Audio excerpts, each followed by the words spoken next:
ఆంధ్రప్రదేశ్లోని పచ్చని పొలాలు, కొబ్బరి తోటల మధ్య ఉన్న ఒక అందమైన పల్లెటూరు సీతాపురం. ఉదయాన్నే పక్షుల కిలకిలరావాలు, గుడిలోని సుప్రభాతం, పొలాలకు వెళ్లే రైతుల మాటలతో ఆ ఊరు ఎంతో ప్రశాంతంగా, కోలాహలంగా ఉండేది. ఆ ఊరిలో రంగయ్య అనే ఒక రైతు ఉండేవాడు. రంగయ్య చాలా కష్టజీవి.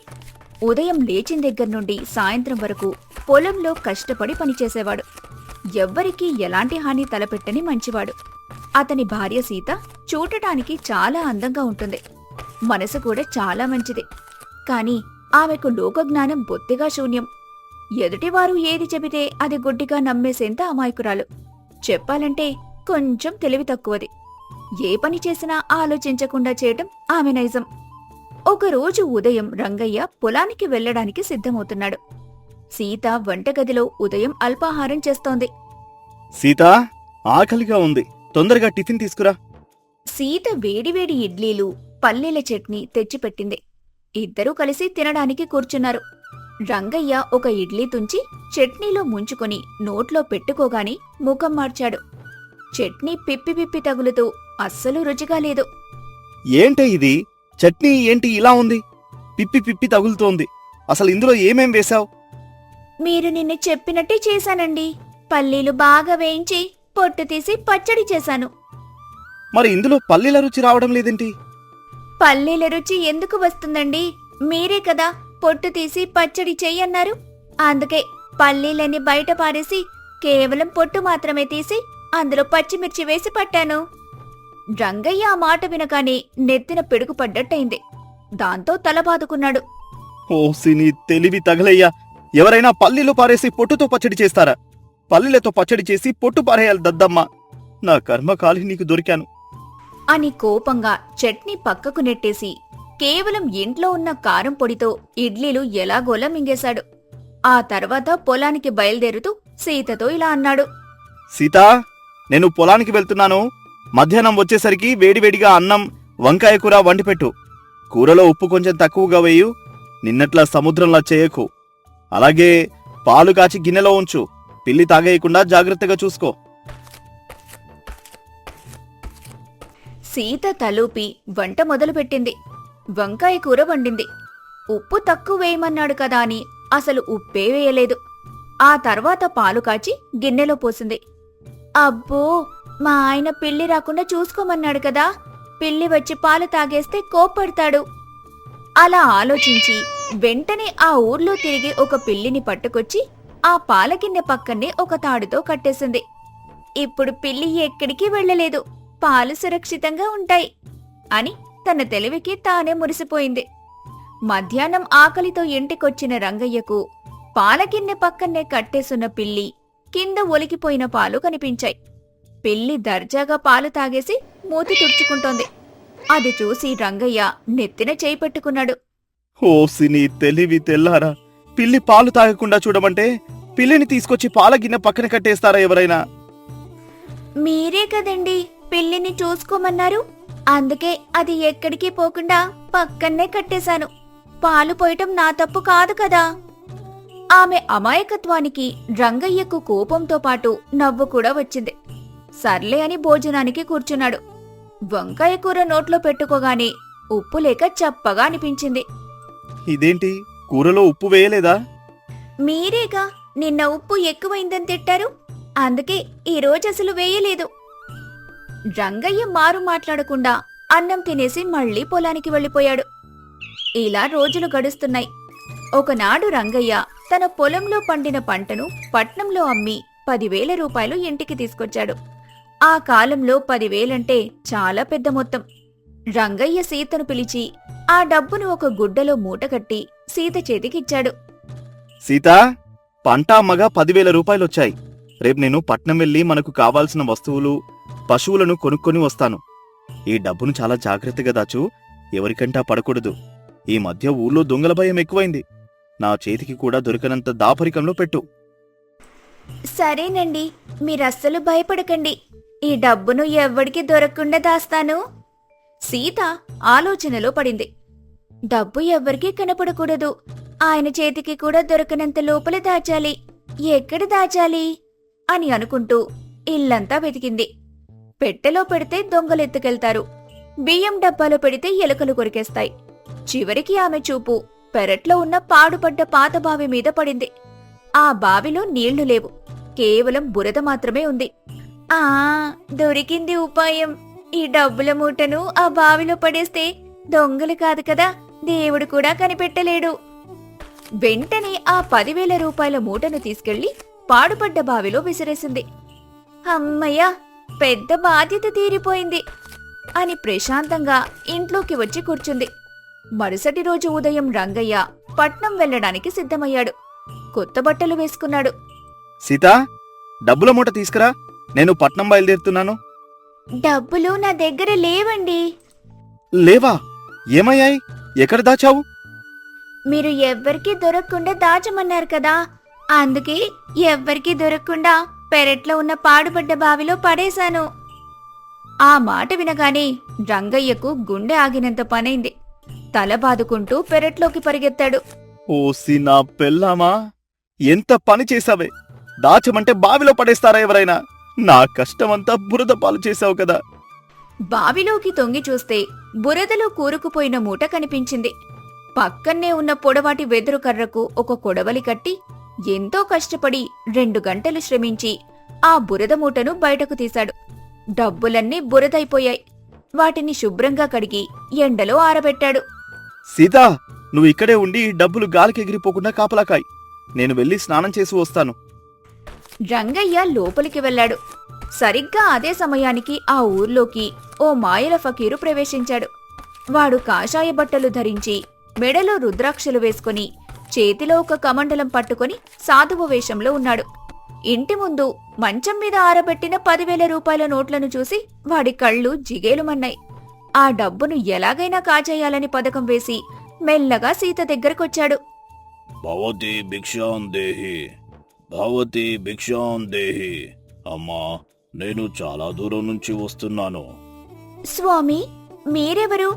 ఎక్కడి నుంచి వస్తున్నారు? ఆ మోసగాడు సీత ముఖంలోని అమాయకత్వాన్ని పసిగట్టాడు. గంభీరంగా ఇలా అన్నాడు. తల్లి, నేను సామాన్యుణ్ణి కాను. నేను స్వర్గలోకం నుంచి వస్తున్నాను. దేవేంద్రుడు నన్ను భూలోకంలో ఉన్న పుణ్యాత్ములను కలవడానికి పంపించాడు. స్వర్గమనే మాట వినగానే సీతకు ఎక్కడలేని ఆసక్తి వచ్చింది. అలాగా స్వామి, మీరు స్వర్గం నుంచి వస్తున్నారా? అయితే మా మావయ్య గారు, అంటే మా ఆయన వాళ్ళ నాన్నగారు చనిపోయి 10 ఏళ్లయింది. ఆయన స్వర్గంలోనే ఉండుంటారు కదా, ఆయన మీకు తెలుసా? అక్కడ ఆయన ఎలా ఉన్నారు? ఓ, మీ మావయ్య గారా? నాకు బాగా తెలుసమ్మా. పాపం, ఆయన అక్కడ చాలా కష్టపడుతున్నాడు. ఆయనకు కట్టుకోవడానికి సరైన బట్టలు లేవు, తినడానికి తిండి లేదు. చిరిగిన బట్టలతో చలికి వణుకుతూ చెట్టు కింద కూర్చున్నాడు. మొన్ననే నాతో అన్నాడు, నా కోడలు సీత చాలా మంచిది. భూలోకం వెళ్తే వాళ్ళని అడిగి నా కోసం కొన్ని బట్టలు, ఖర్చులకు కొంచెం డబ్బు తీసుకురా సామి అని బతిమిలాడాడు. సీత కళ్ళల్లో నీళ్లు తిరిగాయి. అయ్యో, మా మావయ్య గారు అక్కడ అంతలా కష్టపడుతున్నారా? ఉండండి స్వామి. వెంటనే ఇంట్లోకి పరిగెత్తింది. రంగయ్య పండగకు కొనుక్కున్న కొత్త పట్టుపంచలు, కండువాలు, ఇంట్లో ఉన్న స్వీట్లన్నీ ఒక సంచిలో కుక్కింది. బయటకొచ్చి ఎండలో ఆరుతున్న ఆ 10,000 రూపాయలను కూడా తీసుకుని ఆ సంచిలో పెట్టి ఫకీరుకి ఇచ్చింది. స్వామి, ఈ బట్టలు, ఈ డబ్బులు మా మావయ్య గారికి ఇచ్చి నేను అడిగానని చెప్పండి. ఆయన్ని జాగ్రత్తగా చూసుకోమనండి. సరే తల్లి, నీ మావయ్య గారికి తప్పకుండా ఇస్తాను. నీకు పుణ్యం దక్కుతుంది. ఇలా చెప్పి అక్కడ్నుంచి చెకచెకా ఉడాయించాడు. కొద్దిసేపటి తర్వాత రంగయ్య స్నానం చేసి బయటకొచ్చాడు. మంచం మీద డబ్బుల్లేవు. సీతా, ఏమైంది? డబ్బులేవి? మీరేం బాధపడకండి, ఆ డబ్బులు చాలా భద్రంగా స్వర్గానికి పంపించేశాను. స్వర్గానికా? ఏంటి నువ్వు వాగేది? అవునండి, ఇందాక స్వర్గం నుంచి ఒక స్వామీజీ వచ్చారు. మావయ్య గారు అక్కడ కట్టుకోవడానికి బట్టలేక, డబ్బుల్లేక చాలా ఇబ్బంది పడుతున్నారట. అందుకే మన 10,000 రూపాయలు, మీ కొత్త పట్టు పంచెలు అన్నీ ఒక సంచిలో పెట్టి ఆ స్వామీజీ చేతికిచ్చాను. మావయ్య గారికి ఇమ్మని చెప్పాను. నేనెంత మంచి కోడలో కదా. ఓ దేవుడా, చచ్చిన వాళ్ళు ఎక్కడైనా బట్టలు కట్టుకుంటారా? డబ్బులు ఖర్చు పెడతారా? ఎవడో మోసగాడు నిన్ను చూసి తెలివి తక్కువది అనుకుని నా టేట ముంచేసిపోయాడు. వాడెటువైపు వెళ్ళాడు? అటువైపు అడవి దారిలో వెళ్ళాడండి అని చేయి చూపించింది. రంగయ్య కోపంతో రగిలిపోతూ ఇంట్లో ఉన్న తన గుర్రాన్ని తీసుకుని ఆ మోసగాన్ని పట్టుకోవడానికి అడవి దారిలో వేగంగా బయలుదేరాడు. మరోవైపు ఆ మాయల ఫకీరు డబ్బుల సంచితో నడుచుకుంటూ అడవిలోకి చేరుకున్నాడు. ఆడది ఎంత అమాయకురాలైతే మాత్రం మరీ ఇంత తెలివి తక్కువదా అని నవ్వుకుంటూ ఒక పెద్ద చెట్టు కింద కూర్చొని విశ్రాంతి తీసుకుంటున్నాడు. అప్పుడే గుర్రం మీద వస్తున్న రంగయ్యను చూశాడు. అతను భయపడి ఆ డబ్బుల సంచిని కింద ఒక పొదలో దాచిపెట్టాడు. తను వేసుకున్న కాషాయ బట్టలు విప్పేసి చెట్టుపైకి ఎక్కి కూర్చున్నాడు. రంగయ్య గుర్రం మీద ఆ చెట్టు దగ్గరికొచ్చాడు. చెట్టు కొమ్మల మధ్య వాడు దాక్కుని ఉండటం గమనించాడు. వాడిని ఎలాగైనా బోల్తా కొట్టించాలని రంగయ్య ఒక పథకం ఆలోచించాడు. ఆ గుర్రాన్ని ఆ చెట్టు కింద కట్టేసి ఆకాశం వైపు చూస్తూ గట్టిగా ఇలా అరవటం మొదలుపెట్టాడు. అయ్యో భగవంతుడా, దేవేంద్ర, నా భార్య స్వర్గంలో ఉన్న మా నాన్నగారి కోసం 10,000 రూపాయలు పంపించింది. కాని నేను ఈ గుర్రాన్ని కూడా మా నాన్నగారి కోసమే తెచ్చాను. ఆయన అక్కడ నడవలేక ఇబ్బంది పడుతున్నాడట. మరి ఈ గుర్రాన్ని స్వర్గానికి ఎలా పంపించాలి? ఈ చెట్టెక్కితే స్వర్గానికి దారి ఉంటుందని విన్నాను.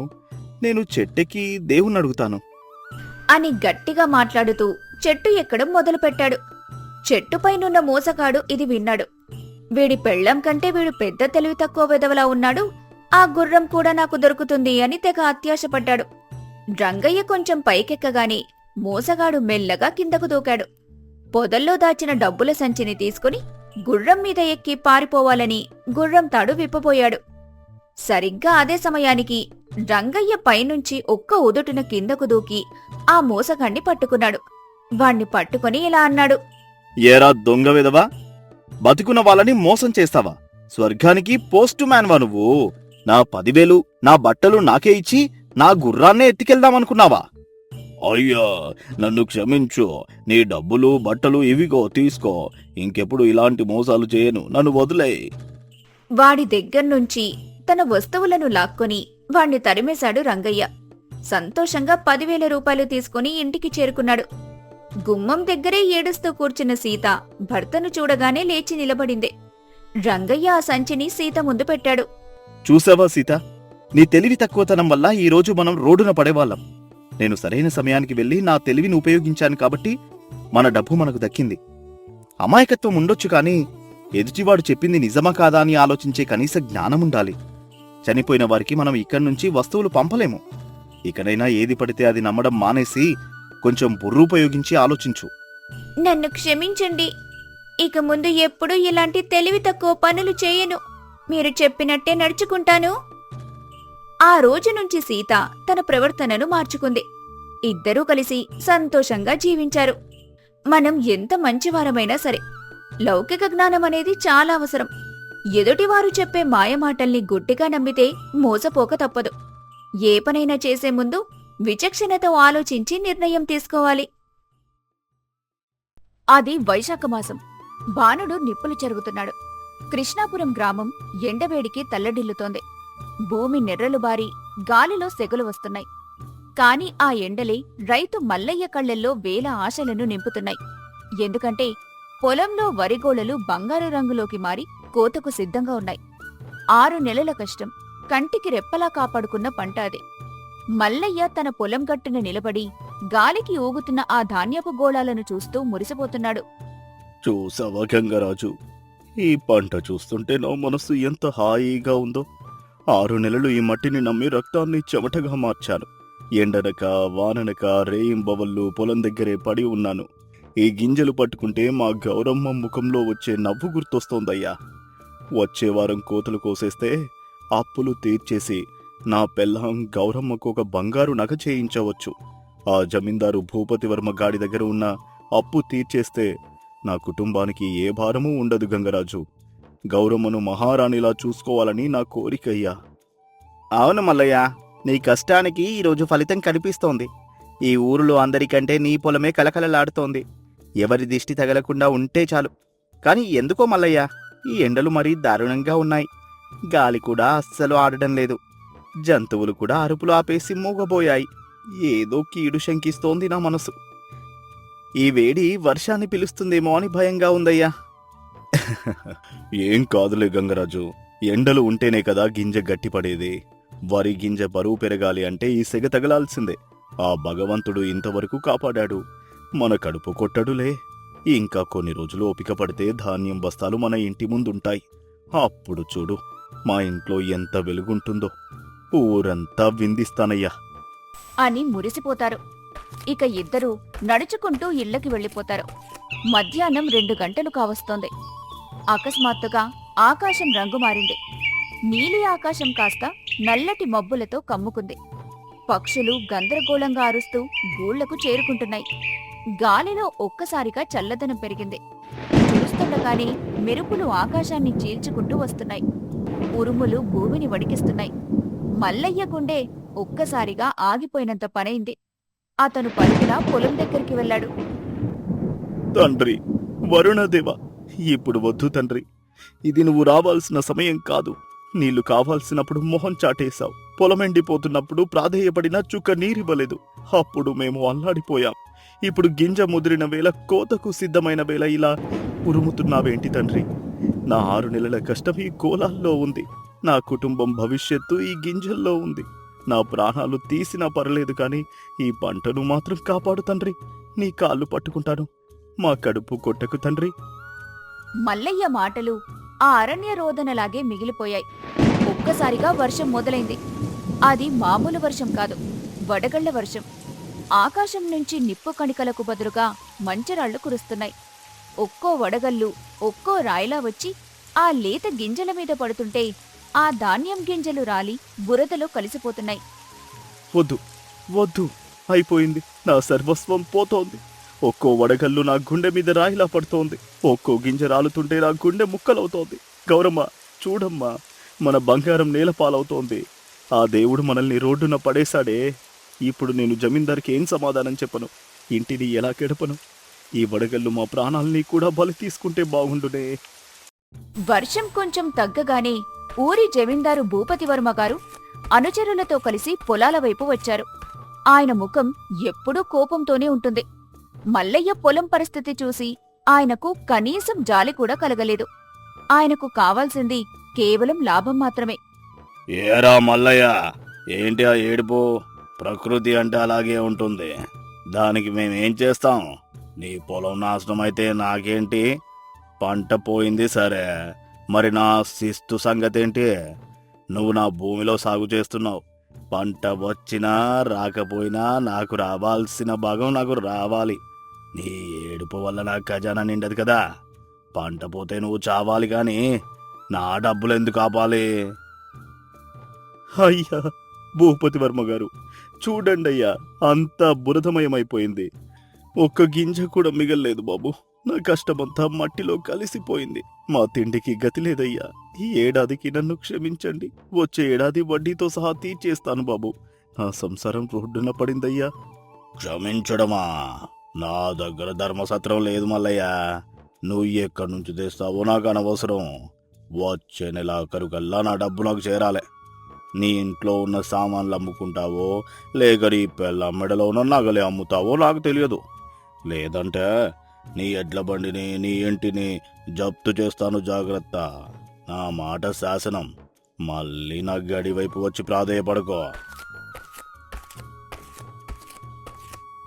మల్లయ్య ఇంటి అరుగు మీద తలపట్టుకొని కూర్చున్నాడు. అతని భార్య గౌరమ్మ లోపల వెక్కి వెక్కి ఏడుస్తోంది. కళ్లల్లో నీళ్లు ఆరటం లేదు. అప్పుడే ఆ ఊరి వడ్డీ వ్యాపారి పరంధామయ్య గారు వచ్చారు. పరంధామయ్య అంటే ఊర్లో అందరికీ భయం. ఎందుకంటే ఆయన మాటల్లో వెటకారం, వేలాకోళం ఎక్కువ. కాని ఆయన మనసు మాత్రం వెన్న. ఓహో మల్లయ్య గారు, ఏంటి అలా శవంలా కూర్చున్నావు? నీ పొలం చూశానులే, వడగళ్ళు భలే పడ్డాయి కదా. అసలు నీ అదృష్టమే అదృష్టం. ఊర్లో అందరికీ కేవలం ధాన్యం పండితే నీకు మాత్రం ఆకాశం నుంచి బరుపు గడ్డలు పండాయి. భలేగా కురిశాయి కదా వడగళ్ళు. గింజలు గింజలు రాలిపోయి పొలం అంతా ముత్యాలు చల్లినట్లుందనుకో. సంతలో ధాన్యం అమ్మడం కంటే ఈ బరుపు గడ్డలు అమ్మితే బాగుండేదేమో. నేను సర్వస్వం కోల్పోయాను. నా ఇల్లు గడిచే దారి లేదు. ఆకలితో చచ్చేలా ఉన్నాం బాబు. మీ బాకీలు కూడా తీర్చే దారి లేదు. నీ మొహంలే ఏడు పాపు. నువ్వు ఏడిస్తే ఆ రాలిపోయిన గింజలు మళ్ళీ మొలుస్తాయా, లేక బరుపు గడ్డలు ధాన్యంగా మారుతాయా? సరే, నా వడ్డీ సంగతి ఏంటి? నీ దగ్గర ఒక్క పైసా కూడా లేదని నాకు తెలుసు. అయినా నీలాంటి వెర్రి రైతు దగ్గర అప్పు వసూలు చేయాలంటే నాకు నచ్చదు. నీ దగ్గర ఏముందని లాక్కోవాలి? ఆ చిరిగిన పంచెనా, లేక నీ కన్నీటి చుక్కలా? అయ్యా, భూపతి వర్మ గారు ఇల్లు లాక్కుంటాను అంటున్నారు, నన్ను రోడ్డున పడేస్తాను అంటున్నారు. మీరు కూడా అలా అంటే ఎలా అయ్యా? ఆ భూపతి వర్మగాడికి బుర్ర లేదు. వాడు అరిస్తే ఏమొస్తుంది? ఇదిగో ఈ 100 రూపాయలుంచు. ఇది అప్పు కాదు, ప్రస్తుతానికి మీ ఇంటి ఖర్చులకి, మీ పెళ్ళాం తిండికి. వడ్డీ సంగతి మర్చిపో. నీకు ఎప్పుడు వీలైతే అప్పుడు ఇవ్వు. నా దగ్గర మళ్ళీ అప్పు అడగడానికి కూడా సిగ్గుపడకు. ఆ జమీందారు గాడు వస్తే నా పేరు చెప్పు. వాడికి వడ్డీ ఎలా కట్టాలో నేను చూసుకుంటా. అయ్యా, పాత అప్పులే తీర్చలేదు, మళ్ళీ ఇస్తున్నారా? మీరు వెటకారం చేస్తారనుకున్నాను, కానీ ఇలా సాయం చేస్తారని అనుకోలేదయ్యా. మీ రుణం ఎలా తీర్చుకోవను బాబు? అదే నా వేటగారం. నువ్వు బ్రతుకుంటేనే కదా నేను నా పాత అప్పు వసూలు చేసేదే. నువ్వు ఆకలితో చచ్చిపోతే నా వడ్డీ ఆ దేవుడు కడతాడా ఏంటి? ఇప్పుడే చెప్తున్నాను, నీకు ఎప్పుడు కుదిరితే అప్పుడే నా డబ్బులు ఇవ్వు. ప్రస్తుతానికి ధైర్యంగా ఉండు. పోయి ఆ ముసలవ్వ గంగమ్మను చూడు. ఆమె గుడిసె నీళ్ళలో మునిగిపోయింది. నీకంటే కష్టంలో ఉన్న వాళ్ళు చాలా మంది ఉన్నారు. వెళ్ళు. ముసిముసిగా నవ్వడం మానేసి పని చూడు. వడగళ్ల వర్షం కారణంగా ఊరి చివరన ఉన్న ముసలవ్వ గంగమ్మ గుడిసె కూలిపోయింది. ఆమె వణుకుతూ ఒక చెట్టు కింద ఆశ్రయం పొందుతోంది. మల్లయ్య తన బాధను మరిచిపోయి తన భార్య గౌరమ్మతో కలిసి గంగమ్మ దగ్గరికి వెళ్లాడు. ముసలవ్వను ఆ పరిస్థితిలో చూడగానే మల్లయ్య మనసు ద్రవించింది. తన పంట పోయినా 10 మందిని ఆదుకోవాలన్న గుణం అతన్ని నడిపించింది. అవ్వా, గంగమ్మవ్వా, ఇక్కడెందుకున్నావవ్వా? ఈ చలికి, ఈ వానకి నువ్వు తట్టుకోలేవు. రా, మా ఇంటికి వెళ్దాం. మాతోనే ఉందువు గాని. వద్దు నాయనా, మీకే తినడానికి తిండి లేదని విన్నాను. ఆ వడగళ్ళు మీ పంటను నాశనం చేశాయట కదా.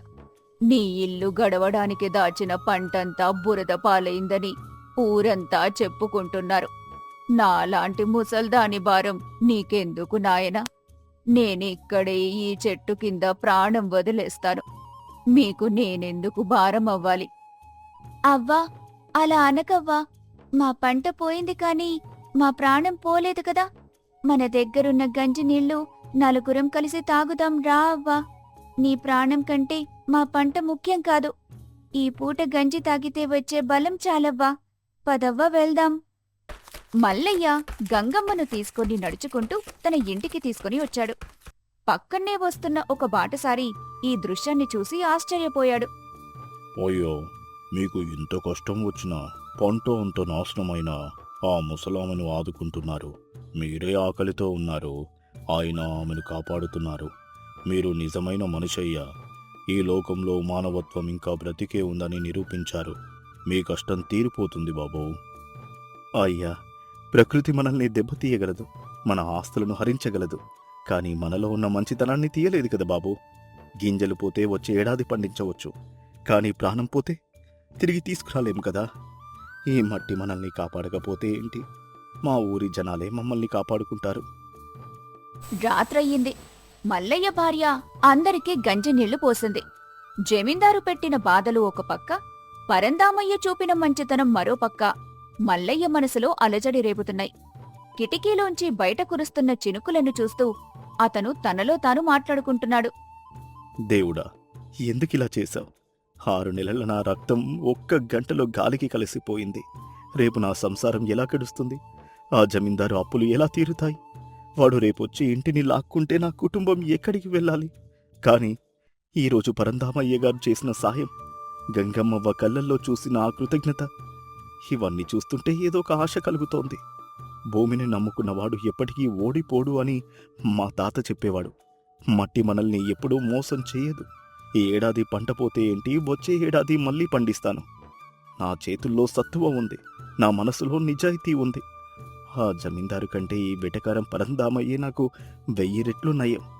మళ్ళీ పొలం దున్నుతాను, మళ్ళీ విత్తనం వేస్తాను. మల్లయ్య ముఖంలో విషాదమున్నా ఒక రకమైన పట్టుదల కనిపించింది. తనను అవమానించిన జమీందారు కంటే తనను వెటకారం చేస్తూనే ఆదుకున్న పరందామయ్య లాంటి మనుషులు ఉన్నంతకాలం తనకి భయం లేదని మల్లయ్య గ్రహించాడు. బయట వర్షమాగిపోయింది. ఆకాశంలో మెల్లగా మబ్బులు వీడిపోయి చందమామ కనిపిస్తున్నాడు. రేపటి కొత్త ఉదయం కోసం మల్లయ్య సిద్ధమయ్యాడు. ప్రకృతి వైపరీత్యాలు మన సంపదను హరించవచ్చు, కాని మనలోని ధైర్యాన్ని, మానవత్వాన్ని దెబ్బతీయలేవు. ఆపదలో ఉన్నప్పుడు తోటివారికి సాయం చేయడమే నిజమైన సంస్కారం. మంచితనమున్న రైతు ఎప్పటికీ ఓడిపోడు.